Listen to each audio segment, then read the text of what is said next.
Alors François Forger, bonjour.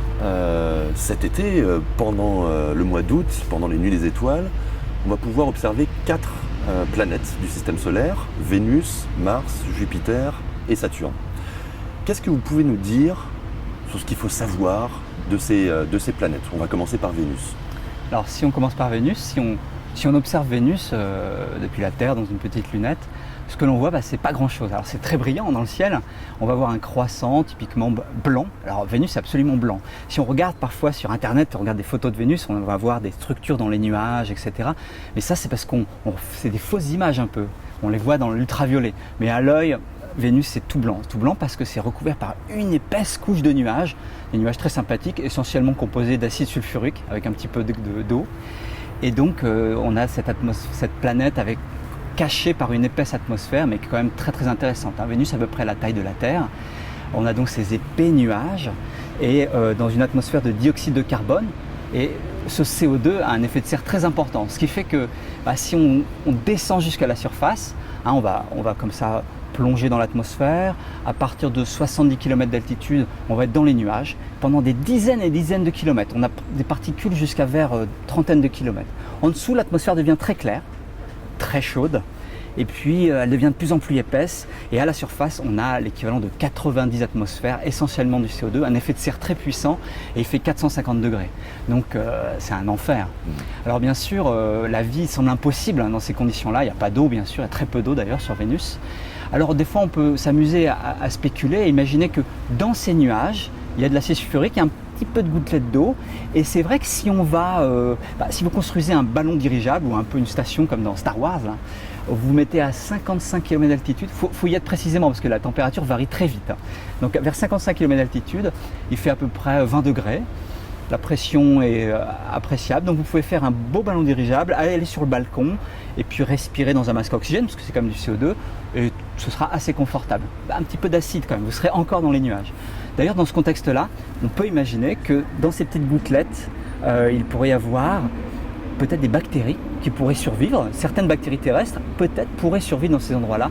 Donc c'est une spéculation un peu folle, c'est presque de la science-fiction, qui dit peut-être qu'il y aurait encore une vie là-dedans. Régulièrement, des chercheurs un peu iconoclastes aiment bien ramener cette hypothèse sur le terrain. Et après tout, pourquoi pas? Pourquoi pas aussi parce que quand on pense à Vénus, comme toutes les planètes, il faut penser à son histoire.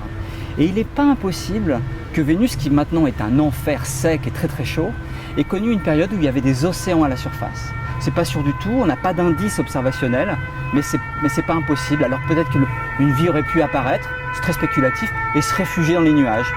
Il faut mener l'enquête. On va passer à une planète qui intrigue la plupart des astrophysiciens, mais aussi le grand public, la planète Mars. Alors en octobre prochain, on aura une opposition martienne. Pourquoi on s'intéresse autant à Mars et qu'est-ce qu'elle nous raconte, cette planète? Alors, Mars est particulièrement intéressante pour plein de raisons. Parmi tous les objets du système solaire, c'est le monde qui ressemble le plus à la Terre. C'est une planète un peu plus petite, 2 fois plus petite que la Terre, mais par bien d'autres aspects, vraiment de loin, c'est celle qui ressemble le plus à la Terre. Donc elle est actuellement très active, il y a une atmosphère très active, vraiment un cycle climatique, des nuages, des tempêtes de poussière, de la glace, etc. Et puis l'autre aspect de Mars qui est très intéressant, c'est qu'elle a connu beaucoup de variations, différentes planètes Mars dans le passé, à commencer par Mars dans sa jeunesse, qui était une planète très différente de ce qu'elle est aujourd'hui. Aujourd'hui c'est une planète très froide, on va dire stérile, alors que donc il y a 3-4 milliards d'années, au début du système solaire, elle était propice à l'eau liquide, il y avait des lacs, des rivières, et donc peut-être propice à la vie, puisque à la même époque sur Terre, la vie est apparue. Donc on a envie de mener l'enquête qui est d'une part d'étudier la planète Mars actuelle, mais aussi d'aller dans les terrains anciens qui sont nombreux sur Mars. La moitié de la surface de Mars date de cette époque très lointaine. Donc on envoie des robots géologues qui explorent d'anciens lacs asséchés, d'anciens lits de rivières asséchés. C'est ça le grand but de Mars. Alors, je peux rebondir sur un point, c'est que donc cet été, on va quand même pas mal voir Mars. Elle ne sera pas encore au plus proche de la Terre, mais on pourra pas mal la voir. Et donc on sera à une saison particulière, on va dire ce qu'on va voir surtout, c'est l'hémisphère austral, l'hémisphère sud. Il y a le même type de rythme de saison sur Mars et sur la Terre, parce que ce qui régit le rythme de saison sur une planète, c'est l'inclinaison de l'axe de rotation par rapport au plan de l'orbite. C'est à peu près la même chose sur Mars et la Terre. Bref, ce sera l'été austral. Ce qu'on va voir, c'est une planète rougeâtre bien sûr, et puis on aura au milieu, là près du pôle, une calotte de glace carbonique. On voit du blanc, on croit que c'est de la glace d'eau. Très longtemps, nos anciens astronomes ont cru que c'était de la glace d'eau, mais en fait non, c'est de la glace carbonique comme on a dans les extincteurs parfois. Et donc on verra ce petit point blanc qui va un petit peu diminuer en taille au fur et à mesure de la saison. Il en restera toujours un petit peu, il y a des glaces pérennes près du pôle sud. Et puis souvent à cette saison-là, on a autour de ce pôle sud des tempêtes de poussière. Alors c'est pas facile à distinguer parce que c'est un peu ocre sur une surface qui est un peu ocre aussi, mais on peut les voir avec un bon télescope. Et certaines saisons, à cette saison-là particulière, certaines années je veux dire, mais pas d'autres, à cette saison particulière, on a parfois des tempêtes locales de poussière qui deviennent régionales et parfois globales. C'est-à-dire que toute la planète se retrouve entièrement recouverte de poussière. C'est un phénomène météorologique sans équivalent dans le système solaire. Alors on ne voit plus rien, hein. On voit plus la surface, on ne voit plus qu'une espèce de boule orangée. Et on ne comprend pas très bien l'origine de ces tempêtes de poussière. La première qu'on a observée, c'était en 1956. Bizarrement, avant ça, on n'en avait pas vu. En 1956, et d'ailleurs à l'époque, un astronome très connu, Carl Sagan, qui est un peu un gourou des astronomes aux États-Unis, avait fait son stage, il était étudiant, et a fait son stage pour observer Mars. Il y a eu une tempête globale de poussière tout l'été, c'était un peu comme cette année, on voyait ça l'été. Et il avait conclu dans son rapport de stage que Mars, pendant une tempête de poussière, était aussi intéressante qu'une balle de baseball sans les coutures. Donc on voit rien. Donc ça pourrait arriver cette année. La dernière tempête globale de poussière, c'était l'année dernière, c'est-à-dire en 2018, donc l'année dernière sur Mars.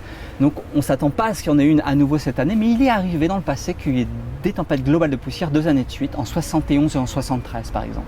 Donc peut-être cette année on aura à nouveau une tempête globale. J'espère pas, mais ce sera amusant quand même de voir cette tempête exploser pour peu que ça arrive pas trop tôt dans la saison. La plus grosse planète du système solaire, Jupiter, sera visible en tout début de soirée durant le mois d'août. Qu'est-ce qu'elle nous raconte, cette planète? Elle est intrigante aussi, il y a plusieurs missions qui sont parties pour cette planète. Qu'est-ce qu'elle nous raconte? Déjà, Jupiter, c'est une planète qui est beaucoup plus éloignée que Mars, mais elle est énorme. Elle fait plus de 11 fois le diamètre de la Terre. Donc on la voit très bien dans une lunette. Quand on la regarde dans une lunette, ce que l'on voit d'abord, c'est bien sûr un disque, mais avec des espèces de bandes sur ce disque qui témoignent en fait d'une dynamique atmosphérique extrêmement riche et qu'on voit très bien parce qu'il y a beaucoup de nuages, des nuages d'ammoniac, de toutes sortes de compositions, ça fait des couleurs. Alors dans une lunette on ne le voit pas bien, mais allez voir sur internet par exemple les images de la dernière mission qui explore Jupiter en ce moment qui s'appelle Juno, et les images sont fantastiques, on voit ces tourbillons, ces vortex, autour du pôle on a une série de cyclones qu'on a découverts qui sont absolument fascinants, et puis le cyclone, enfin la tempête principale que l'on voit, elle est très connue, on la voit depuis des centaines d'années, c'est la grande tache rouge de Jupiter, que l'on peut voir avec une lunette, qui est assez extraordinaire. Alors il faut tomber une bonne nuit où la tache rouge est orientée vers la Terre, et on peut la voir aussi sans trop de difficulté, et donc ça c'est assez fascinant d'imaginer cette atmosphère gigantesque. Hein, quand on met la Terre dessus, c'est un petit rond, puis on voit tous ces cyclones qui sont plus grands que la Terre, c'est absolument fascinant. Et puis ce que l'on voit aussi dans une lunette qui est tout à fait fascinant quand on regarde Jupiter, c'est le système de Jupiter. Jupiter est accompagné de 4 grands satellites qu'on voit très facilement. Donc dans une lunette, on voit des 3 ou 4 petits points lumineux, 4 quand on a la chance qu'il n'y en ait pas un qui soit caché derrière la planète. Donc c'est Io, Europe, Ganymède et Callisto qui sont très jolis à voir. On voit ce balai de ces satellites et quand on les étudie individuellement, alors ça c'est plus facile en regardant les images de sondes spatiales, on se rend compte que ce sont des mondes absolument fascinants puisque ce qui se passe, c'est qu'ils ont une certaine richesse qui est liée au fait qu'ils sont comme ça proches de cette planète monstre qu'est Jupiter. Et comme chaque satellite perturbe, chacune de ces lunes perturbe l'orbite de l'autre, elles ont des mouvements un peu compliqués, les forces de gravitation exercées par Jupiter varient et on se retrouve à avoir un espèce de malaxage, hein, et donc tout est un peu déformé en permanence au fur et à mesure que les orbites sont déformées. C'est un peu comme quand on prend une petite cuillère, on la tord plusieurs fois, ça chauffe, ça se casse, etc. Il se passe la même chose. Résultat, si on prend le monde le plus proche de Jupiter, Io, il a tellement été chauffé qu'il a perdu toute sa glace. Au départ, il était riche en glace, mais tout est parti. Il ne reste plus un petit monde de cailloux, de roches, mais qui est chauffé en permanence par ces forces que je viens de décrire. Donc, il y a des éruptions volcaniques en permanence sur Io. Assez incroyable. La planète, le monde juste à côté, donc une lune, c'est Europe. Donc, elle, a gardé sa glace, mais elle est chauffée par l'intérieur. Résultat, on pense qu'on a une croûte de glace de quelques kilomètres, dizaines de kilomètres, mais à l'intérieur, on aurait un océan d'eau liquide, peut-être propice à la vie. Ce qui fait que c'est un des endroits les plus intéressants à explorer dans le système solaire. On se demande vraiment ce qu'il y a dans cet océan, est-ce qu'il y a de la vie, et c'est d'ailleurs l'objectif de plusieurs missions spatiales qui vont partir là dans les années à venir, à commencer par la mission américaine Europa Clipper, qui porte le nom de cette mission, et puis la mission européenne qui s'appelle JUICE. Et puis ensuite vous avez Ganymède et Callisto qui sont avec des surfaces plus anciennes, qui ne sont pas remaniées comme ça en permanence parce qu'elles sont plus loin par la chaleur liée aux forces de gravité de Jupiter. Mais par contre, on pense que là aussi, il y a des océans, des poches d'eau liquide sous la surface. Et donc tous ces mondes-là sont vraiment passionnants et ça mérite rien que de les voir en petits points lumineux dans une lunette, c'est tout à fait fascinant. Moi, ça me bouleverse à chaque fois. Et puis quand on regarde un peu de près ce qu'on a pu faire avec les sondes spatiales, c'est vraiment chacun d'eux des mondes vraiment très intéressants. Et enfin, la géante aux anneaux, Saturne, qui apparaîtra peu après Jupiter dans le ciel quand la nuit tombe durant le mois d'août.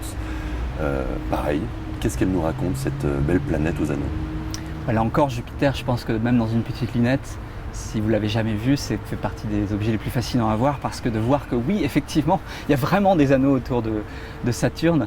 On le voit vraiment, ils sont immenses, ils font des dizaines de milliers de kilomètres de large, donc on arrive à les voir, vous avez tous vu déjà cette image de Saturne, et à voir en vrai c'est quand même formidable. Et puis on peut commencer par parler des anneaux, parce que les anneaux quand même, on peut faire un petit quiz, vous savez de quoi ils sont composés? Je laisse le temps, donc voilà, c'est essentiellement des petits grains de glace d'eau, mais le plus fascinant dans ces anneaux, donc ils s'étendent à peu près de mémoire entre 75 000 km jusqu'à 140 000, 150 000 km de distance depuis le centre de la planète, donc c'est des dizaines de milliers de kilomètres. Vous savez quelle épaisseur ont ces anneaux? On fait un petit quiz, est-ce que c'est 10 km, 1 km, 100 mètres, 1 mètre? En fait c'est 10 mètres ou 1 mètre, c'est extrêmement fin, et on les voit de manière très spectaculaire. Donc c'est comme ça, il faut imaginer cet environnement avec plein de petits grains de glace qui frottent les uns sur les autres, qui sont là gardés par des forces gravitationnelles, des phénomènes assez compliqués. Donc ça quand même on le voit bien et c'est quand même formidable. Alors Saturne elle-même est quand même très belle aussi. Alors par rapport à Jupiter, on devine moins toute l'activité, la dynamique de l'atmosphère. Ce qui se passe, c'est que c'est tout aussi riche que Jupiter. Allez voir les images qu'a pu obtenir Cassini, par exemple, la sonde américaine et européenne qui a exploré le monde de Saturne pendant des années jusqu'à il y a 2 ans. Eh bien, on devine qu'il y a des nuages, il peut y avoir des tempêtes, il y a des vortex très intéressants au niveau des pôles, mais on voit surtout quelque chose d'un peu orangé parce qu'elle est recouverte par rapport à Jupiter qui est plus clair par une couche de brume qui la cache un petit peu. Puis quand on parle de Saturne, il faut aussi parler du système de Saturne. Là encore, vous avez très nombreux satellites, les uns plus intéressants les uns que les autres. J'en citerai 2 qui sont vraiment fascinants, bien sûr. C'est Titan, alors qu'on peut voir si on se débrouille bien avec un télescope, qui est quand même assez gros. Et Titan, comme vous le savez sans doute, c'est un monde extraordinaire, puisque là vous avez une vraie atmosphère d'azote très épaisse, et sur ce monde-là, tout un cycle lié, alors c'est pas un cycle de l'eau comme sur Terre, mais un cycle du méthane. Vous avez des pluies de méthane, des lacs de méthane, des rivières, des canyons, tout ça avec, on se demande quel genre de chimie il peut y avoir, parce que le méthane c'est quand même une molécule à base de carbone, donc on peut imaginer une chimie qu'on appelle prébiotique, intermédiaire entre le non-vivant et puis le vivant qu'on a sur Terre. On se demande si peut-être il y a une forme de biologie incroyablement exotique qui pourrait avoir lieu très doucement dans ces lacs qui sont très froids, ils sont à moins 170 degrés. Donc c'est un monde fascinant qu'on a envie d'explorer, on va continuer à l'explorer, on l'a fait avec la mission Huygens en 2005, mission européenne qui s'était posée sur Titan. Et puis on ne peut pas parler du monde du système de Saturne sans mentionner un tout petit corps, un tout petit monde qui s'appelle Encelade, qui fait 500 km de diamètre, donc pour le poser sur la Bretagne, c'est un tout petit truc, mais malgré tout c'est un des endroits les plus intéressants du système solaire parce que c'est un monde essentiellement constitué de glace, et là encore l'orbite perturbée, les forces de gravité très fortes de cette géante qu'est Saturne chauffent l'intérieur de ce petit monde de glace, ce qui fait que on est absolument convaincu que sous quelques kilomètres de glace, en particulier près du pôle sud, sous on pense 2000 mètres de glace, vous avez là un vrai océan d'eau liquide, riche en différentes molécules. Et là on se demande vraiment si la vie a pu apparaître là aussi, s'il n'y a pas peut-être pas des dauphins, mais des poissons, non j'exagère, mais on ne sait pas, des bactéries, quelque chose qui pourrait apparaître là. On a envie de mener l'enquête. Et cette enquête, on va la mener parce que il se trouve que près du pôle sud d'Encelade, il y a des failles, et il y a des geysers qui sont éjectés de ces endroits-là, donc avec une partie de l'eau, d'autres molécules, et on pense que si on pourrait passer avec un petit vaisseau spatial, ramasser des échantillons et regarder si on a des molécules, voire même des bactéries, je rêve, qui pourraient être détectées. ou des crevettes. Non, j'y crois pas. Enfin voilà, c'est tout ce. Quand on regarde Saturne, ses anneaux, et à côté, il faut penser à tout ça. L'opposition martienne de octobre prochain permet à plusieurs agences spatiales d'envoyer des missions à destination de Mars. Il y a l'américaine Mars 2020, la chinoise Tianwen 1 et une mission aussi émirienne, Hope, si je ne dis pas de bêtises. Al-Amal en arabe. D'accord. Qu'est-ce que vous pouvez nous raconter sur ces 3 missions? Qu'est-ce qu'on cherche à savoir sur cette planète rouge voisine de la Terre? On va les prendre dans l'ordre prévu des lancements vers Mars. Donc la première à partir, donc il y a une fenêtre de lancement. On parle de fenêtre de lancement parce que effectivement on peut lancer vers Mars tous les 26 mois, quand Mars, un peu avant que Mars passe au plus près de la Terre, et puis comme ça on rattrape Mars avec un lancement avec la fusée. Donc la première à partir officiellement, c'est donc cette mission des Émirats Arabes Unis, et qui est une petite mission bien sûr, hein, c'est un projet quand même ambitieux pour un petit pays comme ça, et qui est quand même très intéressant. Il se trouve que ils ont eu dès le début l'ambition non pas de faire un démonstrateur technologique, ce que l'ont fait par exemple les Indiens avec leur première mission autour de Mars, qui fonctionne encore, mais qui est plus un démonstrateur technologique. Les instruments à bord ne font pas beaucoup de science, et donc c'était quand même une réussite, mais la science n'est pas tout à fait au rendez-vous. Ce qu'on fait aussi en Europe, par exemple, on avait fait un atterrisseur qui s'appelle Schiaparelli en 2016, c'était un engin qui devait se poser à la surface de Mars. Alors ça n'a pas marché, mais on a quand même appris beaucoup de choses. Et là non plus, il n'y avait pas beaucoup de science, c'était une démonstration technologique. Ils auraient pu faire ça, parce qu'une de leurs motivations, c'est quand même un peu de prestige, de fêter les 50e anniversaire du pays, etc. Mais pas du tout. Leur grande motivation, c'est de susciter des vocations dans la population, au Moyen-Orient en général, vers les sciences, vers des carrières d'ingénieurs aussi. Et donc, ils veulent vraiment une mission très scientifique qui va contribuer à la recherche. Alors, comment ils ont fait? Alors, après s'être renseignés, avoir discuté avec différents collègues dans la communauté, ils ont mis au point une mission qui n'est pas très complexe dans sa construction, avec des instruments scientifiques. Il y a 3 instruments scientifiques, une caméra grand angle pour regarder les nuages et les poussières sur Mars. Il y a un sondeur infrarouge qui permet de mesurer la température et quantifier exactement les nuages et la poussière à nouveau. Et puis un spectromètre ultraviolet, c'est un peu technique, mais ce qui consiste à faire des images de tout le halo de molécules qui entourent la planète Mars pour regarder un peu ce qui s'en échappe. Donc des instruments classiques, hein, finalement ce ne sera pas la première fois, quand même intéressant.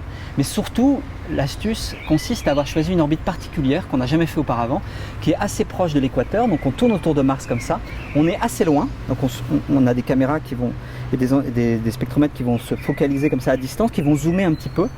Et puis on va observer Mars avec cette orbite particulière, ce qui va permettre de non seulement faire comme d'habitude, regarder Mars évoluer au rythme des saisons, mais de regarder vraiment ce qui se passe à peu près tous les jours, disons toutes les semaines, ce qui se passe le matin, l'après-midi, le soir, de couvrir ce qu'on appelle le cycle diurne, le cycle journalier.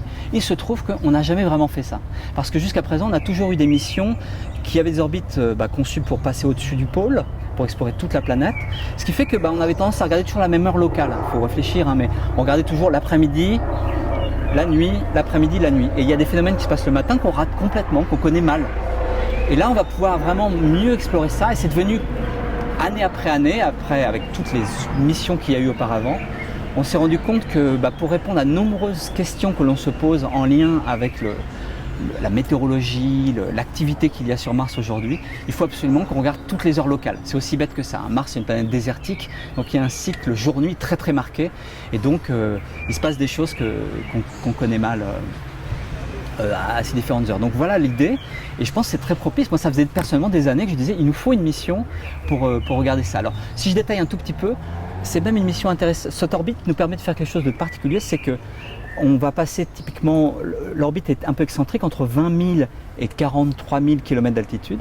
Quand on est à 20 000, on tourne avec la planète, donc pendant 8 heures, on est un peu comme si on était en orbite géostationnaire autour de la Terre, et on regarde ce qui se passe demi-heure après demi-heure, et on peut voir par exemple, si pour peu qu'il y ait une tempête de poussière qui se déclenche, on la verra un peu évoluer, se développer, et ça c'est des choses qu'on n'a jamais fait. Donc c'est bête, mais on va combler des cases comme ça dans les énigmes et l'enquête que l'on mène. Et puis ensuite, on s'éloigne de Mars. Mars, maintenant, on est plus loin, on tourne moins vite, et Mars tourne sous nous, sous la sonde. Et quand on redescend, on va explorer un nouvel endroit. Et on observe tout le temps, et comme ça, on a un nouveau point de vue sur Mars. Non, c'était une mission très astucieuse et la science sera très intéressante. Je pourrais ajouter une chose qui est étonnante si vous ne connaissez pas, c'est qu'il se trouve que dans ce pays particulier, les Émirats Arabes Unis, ils ont promu l'éducation des femmes depuis le début, depuis l'indépendance. Et il y a pour des raisons culturelles tout à fait différentes de chez nous, les études scientifiques en maths, physique, sciences ont attiré plutôt les femmes. Résultat, l'équipe scientifique est essentiellement composée de femmes, à commencer par la grande chef qui s'appelle Sarah Amiri, très charismatique. Et donc c'est quelque chose de tout à fait inattendu quand on se réunit, nous, avec les quelques chercheurs occidentaux qui peuvent travailler, s'intéresser à cette mission. Et ben nous, on est plutôt tous des hommes. Et puis cette mission arabe, c'est l'équipe arabe, ce sont tous des femmes, très motivées, passionnées et tout à fait compétentes. Donc c'est une mission intéressante de ce point de vue-là. La deuxième mission qui part cet été, c'est Mars 2020, je crois. Ouais, alors Mars 2020, une mission qui cette fois-ci s'intéresse vraiment à la planète Mars telle qu'elle existait il y a des milliards d'années, celle-là où il y avait des lacs, des rivières et donc qui était peut-être propice à la vie. Donc Mars 2020, c'est un gros rover qui ressemble beaucoup à Curiosity, que vous connaissez sûrement, et puis, mais qui est quand même un petit peu, qui fait des choses un peu différentes. Donc il va aller dans un nouveau site qui s'appelle G0 Cratère, un endroit très intéressant parce que on est là vraiment, faut imaginer, on est dans un cratère, il y a une espèce de lit de rivière qui débouche, puis on est dans un delta avec plein de couches sédimentaires d'alluvions qui sont déposées là il y a quelques milliards d'années. Alors tout ça est bien préservé. Donc c'est quelque chose de plutôt récent dans cette longue histoire de Mars quand il y avait de l'eau liquide. Mais on sait aussi que pour peu que la mission dure suffisamment longtemps, on pourra rouler une vingtaine de kilomètres sur le côté et rejoindre des terrains encore beaucoup plus anciens qui eux datent du cœur de cette époque où Mars était vraiment couvert par de l'eau liquide. Et moi cette deuxième zone, cette deuxième région m'intéresse encore plus que ce très spectaculaire delta qui sera le début de l'exploration de Mars 2020. Alors ce rover, qu'est-ce qu'il va faire? Donc c'est vraiment un rover qui est plutôt géologue, on va dire, qui est équipé d'un certain nombre d'instruments pour caractériser les roches, éventuellement pour rechercher, si on peut, des traces de fossiles. Alors évidemment, on aimerait bien trouver des coquillages, mais bon, ça me semble impossible. Il n'y a pas eu le temps probablement pour que la vie se développe à ce point-là sur Mars, mais sait-on jamais. En tout cas, on va chercher tout ça. Donc je ne vais pas décrire tous les instruments, des instruments très techniques, les rayons X, spectromètre Raman. Je mentionnerai quand même un instrument très important pour nous en France, c'est SuperCam. C'est un instrument développé en grande partie à Toulouse et à Paris, ici, avec des spectromètres. Et puis, vous savez, c'est ce fameux instrument qui tire des rayons laser dans les cailloux et qui peut en décrire d'une part la composition élémentaire, et puis cette année on pourra faire, c'est très technique, une spectroscopie Raman, c'est-à-dire quand même être informé sur la présence de certaines molécules via ces méthodes de laboratoire qu'on adapte comme ça sur Mars. Alors cette mission fait d'autres choses et tout particulièrement, finalement, le plus important, c'est qu'elle va ramasser des échantillons de roches. Donc, par exemple, on va avoir des strates d'argile. Les argiles sur Terre, c'est très intéressant parce que ça préserve les fossiles. On pense que c'est propice au démarrage de la vie. On va en trouver. Ils vont ramasser, les mettre dans des petits tubes soigneusement scellés, métalliques. Et puis, on va les ramasser, les déposer à la surface. Pourquoi? Parce que l'idée, c'est que dans un avenir pas trop lointain, a priori pour l'instant vers 2026, on va envoyer une autre mission avec une forte participation européenne normalement, et qui va aller ramasser ces échantillons et les ramener sur Terre. Donc une fusée qui va être posée sur place, et on les relance. Alors ça c'est pour 2026. Pour cette année, l'idée c'est de soigneusement ramasser l'échantillon et en faire des petits tas qui seront prêts pour être... Donc c'est la première étape de ce qu'on appelle cette légendaire mission de retour d'échantillons martiens, Mars Sample Return. Et puis sur cette mission, il y a aussi des petits instruments qui auraient pu être testés n'importe où, de tests technologiques. Le premier, qui s'appelle MOXIE. C'est un petit module comme ça qui est sur le côté et qui sert à tester si on arrive à extraire depuis l'atmosphère, c'est essentiellement du CO2, du dioxyde de carbone. En chauffant très fort, en faisant des réactions chimiques, on veut extraire de l'oxygène. On veut apprendre ça, c'est parce que plus tard, quand on aura des missions humaines, les humains auront besoin de respirer l'oxygène. Et puis surtout, ces humains auront besoin de rentrer à la maison sur une fusée. Et on pense comme ça, l'oxygène c'est un comburant pour les moteurs fusées. Donc on pourrait comme ça contribuer à fabriquer, en fabriquant le carburant sur place, à préparer ce retour, donc les futures missions humaines. Pour l'instant c'est tout petit, ça fait quelques grammes par jour. Mais enfin, au moins on teste sur place si c'est faisable. Et puis un autre... test technologique est quand même très spectaculaire, c'est qu'il va y avoir un petit hélicoptère. Donc pour l'instant, il a été fixé sous le rover, que lorsqu'il sera posé, avec le même système que Curiosity, rappelez-vous, avec ce spectaculaire grue volante avec des rétrofusées, donc on pose, et hop, on dépose un petit hélicoptère. Alors petit, moi j'ai vu au JPL, donc à la NASA, là vous avez des pales qui font 1,20 m de diamètre, et qui vont tourner très très vite, et qui vont permettre, c'est un petit drone quoi, sur Mars, qui va permettre de voler 1-2 minutes, 90 secondes, prendre quelques photos. Il se recharge ensuite avec des petits panneaux solaires qu'il a sur le côté. Il se repose, il se recharge, il repart. On ne sait pas combien de temps, s'il va pouvoir suivre toute la mission du rover qui est conçue pour durer des années. L'hélicoptère ne pourra pas faire ça probablement, mais ça va être quand même très spectaculaire. Alors, quand je raconte ça, souvent on me dit mais comment c'est possible de voler dans une atmosphère aussi ténue que Mars? Et c'est vrai que la densité de l'atmosphère est 100 fois plus faible que sur Terre. Hein. Si vous baladez avec votre scaphandre, il faut un scaphandre sur Mars, s'il y a une tempête, un vent très fort, vous n'allez rien ressentir. L'atmosphère est vraiment très ténue. Alors l'astuce, c'est que tout simplement, ces grandes pales d'hélicoptères, on les fait tourner extrêmement vite, à plus de 2000 tours par minute, donc ça va vraiment faire un sacré boucan, et on va pouvoir comme ça voler sur Mars. À propos de boucan, j'ai oublié de mentionner que sur le système d'atterrissage, puis sur le système Supercam, pour la première fois, on aura des micros. Donc on va pouvoir enregistrer le son que fait la descente extrêmement violente dans l'atmosphère. Là, on ouvre les parachutes à vitesse supersonique, on allume les rétropusées, on se pose, on aura le son de cela. Et puis une fois à la surface, chaque fois qu'on manipulera le bras et surtout qu'on tirera sur les cailloux avec le petit rayon laser, on pourra écouter pit, pit, le petit bruit que ça fera, puis on aura cette ambiance sur Mars. C'est pas du tout ce qu'on entendra, le vent, peut-être qu'il y aura des bruits inattendus, on verra. Et enfin, la dernière mission, Tianwen 1, des Chinois. Qu'est-ce qu'elle va nous apporter cette mission? Qu'est-ce qu'elle va apporter à l'étude de Mars? Alors ça, c'est une mission assez extraordinaire parce que ce sera la première mission de la Chine vers Mars. Ce sont quand même des missions difficiles.